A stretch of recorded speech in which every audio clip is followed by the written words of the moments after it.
জয় শ্রী রাধে। আজকে একটি ইন্টারেস্টিং ভগবানের লীলা সম্বন্ধীয় স্থান দর্শন করাবো। ভগবানকে তো এতদিন আপনারা জেনেছেন, কখনো কখনো গাই চড়াতেন, কখনো গোপ সখাদের নিয়ে বিচরণ করতেন, কখনো বাঁশি বাজাতেন, কখনো ময়ূরের সাথে খেলা, কখনো বিভিন্ন রকমের লীলারত অবস্থায় দেখেছেন। কিন্তু ভগবানকে কখনো কি চাষ করতে দেখেছেন? চাষের জমিতে। তো এই যে জমিটা আজকে দর্শন করাবো, এই জমিতে ভগবান চাষ করেছে। এখানেই ভগবান বীজ বপন করেছে এবং সেখান থেকে যে রত্ন বেরিয়ে এসেছে সেই রত্নর সম্বন্ধেই আমরা বিস্তারিত আলোচনা করব এই ভিডিওটির মাধ্যমে। এখান থেকে জাস্ট ওই যে ধুধু করছে পাহাড়টা, ওটা রয়েছে ভগবান শ্রীকৃষ্ণের বাড়ি নন্দমহল। নন্দগাঁয়ে অবস্থিত এই স্থানটির নাম হলো মতিকুণ্ড, এবং এই মতিকুণ্ড নাম কিভাবে হয়েছে সেটিই আমরা একটু বিস্তারিত জেনে নিই। সংক্ষেপে যতটা সম্ভব, বিস্তারিত মানে অনেকটা লম্বা করে তো বলা সম্ভব নয় ভিডিওটির মাধ্যমে, তো সংক্ষেপে আমরা একটু জেনে নেব। একদিন কি হয়, শ্রীমতী রাধারানী এখানেই ছিল। এখানে যেরকম এই বৃক্ষ দেখা যাচ্ছে এই স্থানটিতে, এরকম বৃক্ষের নিচে বসে রাধারানী অনেক রত্ন দিয়ে মালা গাচ্ছিলেন। তো ভগবান শ্রীকৃষ্ণ এসেছেন, এসে রাধারানীর কাছে জিজ্ঞাসা করছেন। দুজনেই তখন, দুজনের বয়স 7 বছরের, ভগবান শ্রীকৃষ্ণ ছোট্ট। তো তুতলি ভাষায়, ভাঙা ভাঙা ভাষায় ভগবান শ্রীকৃষ্ণ রাধারানীকে বললেন যে আমাকে কিছু রত্ন দাও না, আমিও আমার গরুর শিঙে একটু বাঁধবো। তো রাধারানী দিতে অস্বীকার করে, বলে এই মতি তোমার জন্য নয়। তখন আর সামনে ছিল দীপাবলির সময়, সেই জন্যই সিঙ্গারের জন্য রাধারানীও ব্যস্ত ছিলেন। তো যখন দিতে অস্বীকার করলো, তখন ভগবান শ্রীকৃষ্ণ এখান থেকেই চলে গেলেন দৌড়ে ওই ভবনে, নন্দমহলে গিয়ে মা যশোদা মাকে বললেন যে মা, আমাকে কিছু রত্ন দাও 2-4টে, আমি একটু গরুর শিঙে বাঁধবো, সামনে তো দীপাবলি আসছে।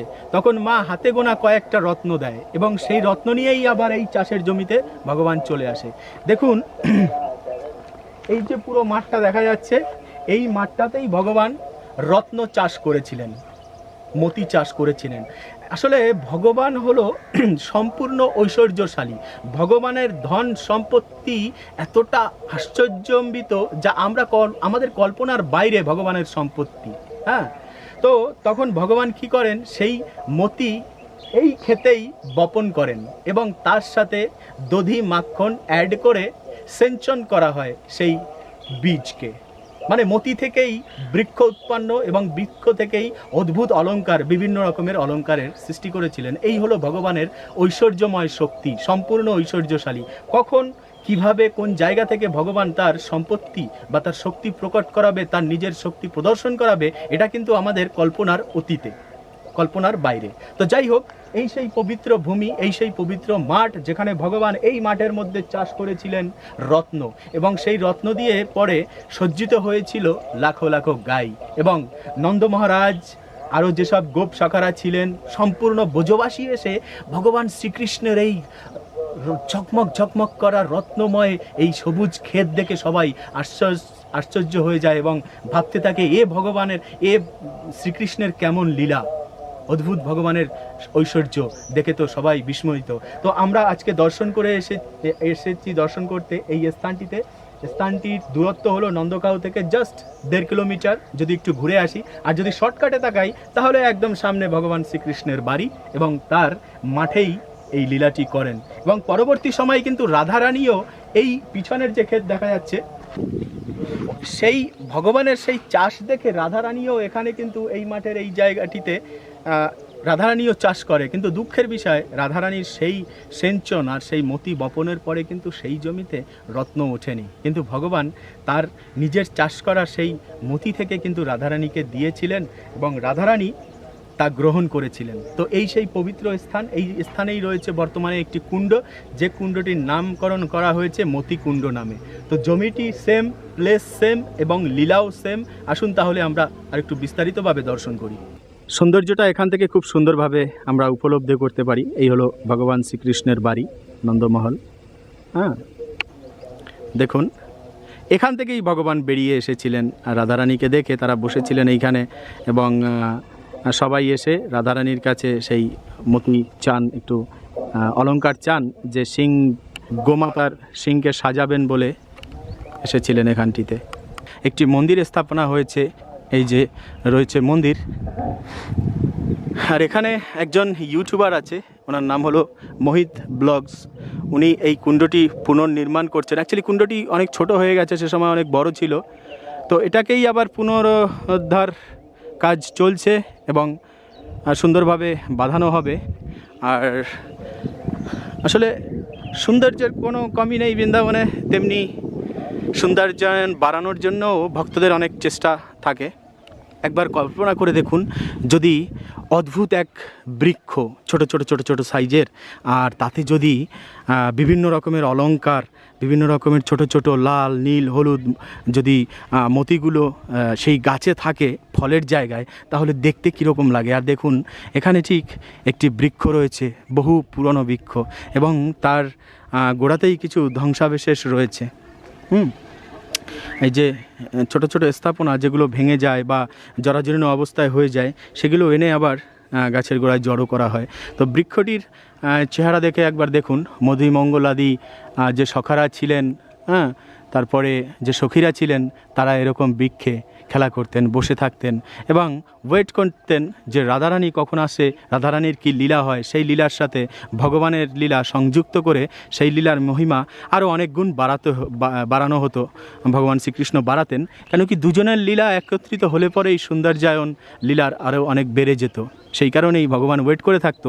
আর এখানেও যে লীলাটি হয়েছিল, ভগবান যে করেছিলেন, ঠিক সেম, মানে রাধারানী প্রথমে কৃষ্ণকে মতি দিতে অস্বীকার করে, তারপরেই সেই মতি থেকেই মতি কুণ্ডের নির্মাণ এবং এখানে চাষের ব্যবস্থাটি ভগবান করেছিলেন। এখানে যেরকম এই যে সবুজ চাষ হয়ে আছে, এটাই জাস্ট ইমেজিন করুন যে এখানে ভগবান এরকম ছোট ছোট বৃক্ষ দিয়ে বোঝাই করা ছিল এবং সেই বৃক্ষে দেখা যেত শুধু মতি, বিভিন্ন রকমের অলংকার সেই গাছের পাতায় পাতায় পাতায় পাতায় ছেয়ে আছে। এক অদ্ভুত আশ্চর্য আপনার সম্পত্তি ভগবানের কাছে থাকে। সেরকম বৈকুণ্ঠ লোকে ভাগবতে বর্ণনা রয়েছে যে এই যে মাটি আমরা দেখতে পাচ্ছি, বৈকুণ্ঠ লোকে কিন্তু মাটি নয়, এই মাটির ছোট ছোট দানাগুলো যে দেখা যায় বিভিন্ন রকম স্টোনের, এই স্টোনগুলো তো আমাদের ভৌতিক জগতের স্টোন, কিন্তু ভগবানের ওখানে যে স্টোনগুলো যে পাওয়া যায় সেগুলো আসলে স্টোন নয়, সেগুলো রত্ন, বিভিন্ন রকমের রত্ন দিয়ে ভগবানের সেই গোলক বৃন্দাবনের মাটি সাজানো থাকে। তো এই পবিত্র ভূমিতেও যদি ভাগবত চক্ষু থাকে, ভক্তের চক্ষু থাকে, তাহলে কিন্তু সেই রত্নগুলো এখনও দেখা যায় বা ভক্তরা দর্শন করে থাকে।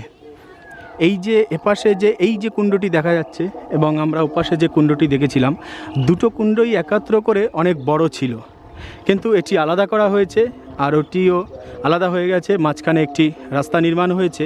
আর এই যে দেখুন ভগবানের কুঞ্জবিহারীর কুঞ্জ সব জায়গাতেই দেখা যায় বৃন্দাবনে।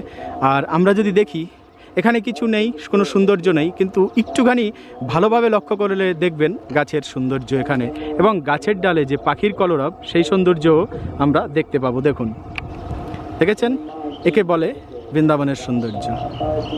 পাখির কলরব কখনোই এখান থেকে মুছে যায় না, এভাবেই আনন্দ দিয়ে থাকেন ভগবানের লীলার স্থানে পশু পাখি আদি সবাই।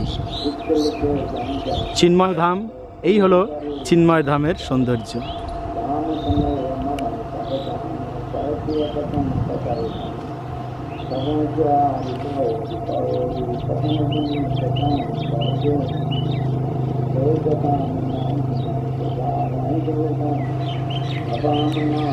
মন্দিরের পাশেই যে পরিবেশটি, এখানে গরু বাঁধা। আসলে বৃন্দাবনের সৌন্দর্য হলো গাইয়ের উপরে নির্ভর।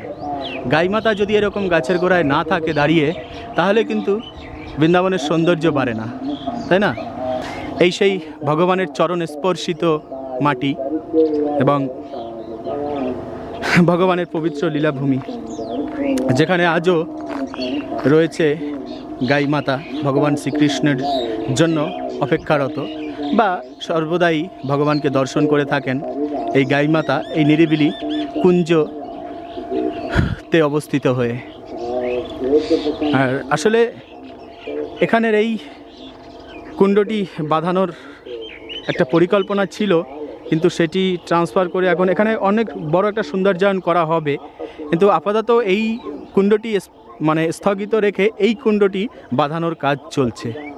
তো আস্তে আস্তে হয়তো 1-2 বছরের মধ্যে আরও এখানে সৌন্দর্যায়ন বাড়বে, লাইটিং হবে, খুব সুন্দর একটি পরিবেশ তৈরি হবে। তো মিত্র, এই সেই ভূমি, যে ভূমিতে ভগবান শ্রীকৃষ্ণ চাষ করেছেন মতি। আর সেই আনন্দ উপভোগ করেছিলেন সব গোপসখারা এবং বৃন্দাবনের সব গোপীরা। এগিয়ে যাই, ওখানে গাছতলায় বসে রয়েছেন বাবাজিরা। এটাই বৃন্দাবনের সৌন্দর্য, জানেন তো, যে যেখানেই আপনি যাবেন না কেন সাধু মহাত্মার দর্শন পাবেন, তাদের পদধূলি পাবেন, তাদেরকে দর্শন করে ধন্য হবেন। আসলে এটাই হলো প্রাপ্তি, যে সাধু সঙ্গ, বৈষ্ণব দর্শন। কেন কি এই জিনিসগুলো পাওয়ার জন্যই আমাদের এই স্থানে আসা। এবং এখানে রয়েছে ভগবানের বা রাধারানীর চরণের স্পর্শ, এই শিলা। এখানে এই যে পাথর রয়েছে, ভগবানের চরণ অঙ্কিত একটি পাথর এখানে রয়েছে, বেদি তৈরি করা রয়েছে খুব সুন্দর, যা দেখলে পরে আর কিছু পাওয়ার বাকি থাকে না এই জীবনে। মানে ভক্তদের ক্ষেত্রে ভগবানের প্রিয় স্থানগুলো দর্শন করেই ভক্তরা সবসময় তৃপ্ত হয়। আর চোখের জল ঝরে অঝরে ভগবানের যখন কোনো চিহ্ন এভাবে আমরা দেখতে পাই, ভক্তরা আকুল হয়ে পড়ে এবং তাদের হৃদয় সুখরূপী এক কষ্টে ভরে ওঠে ভগবানের এসব পবিত্র স্থানগুলো দর্শন করার পরে। তো প্রত্যাশা এটাই যেন এভাবে আপনাদেরকে দর্শন করিয়ে যেতে পারি এই ব্রজধাম শ্রী রাধারানীর ধাম। চলুন আমরা একটু মন্দিরের ভিতরে প্রবেশ করি। এখানে যে মন্দিরটি স্থাপনা করা রয়েছে সেটি আমরা দর্শন করব। তো জয় শ্রী রাধারানী। এই হলো মন্দিরের আঙিনা, খুব সুন্দর। বাহ, জয় শ্রী রাধে, জয় শ্রী রাধে। বৃন্দে দেবীকে দেখেই ধন্য হয়ে গেলাম। এই হলো মতিকুণ্ডের মন্দির। বৃন্দে দেবীর চেহারাটা দেখুন, কত সুন্দর সুখী বৃন্দে দেবী। বৃন্দে দেবীকে দেখলেই বোঝা যায় যে বৃন্দে দেবী কোন স্থানে সবচাইতে বেশি সুখী রয়েছেন, তাই না? এখানে যজ্ঞশালা, এখানে যজ্ঞ করা হয়। আর শ্রী রাধা মাধব বিগ্রহ এখানে রয়েছে।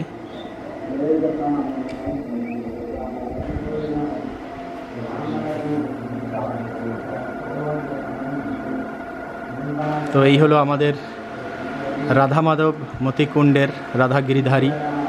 জয় শ্রী রাধা রানী, রাধা কৃষ্ণ, জয় শ্রী রাধা মাধব। একবার প্রেম সে বলুন জয় শ্রী রাধে, जय मोती बिहारी जी की जय।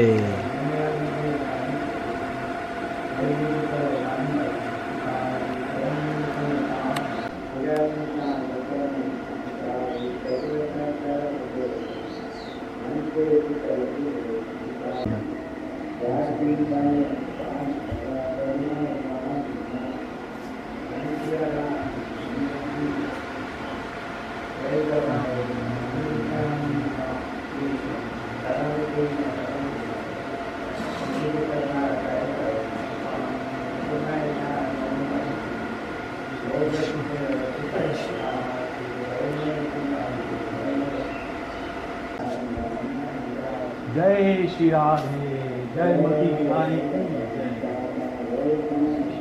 প্রদক্ষিণা করব, তুমি ওখানে দাঁড়িয়ে ধরে থাকো।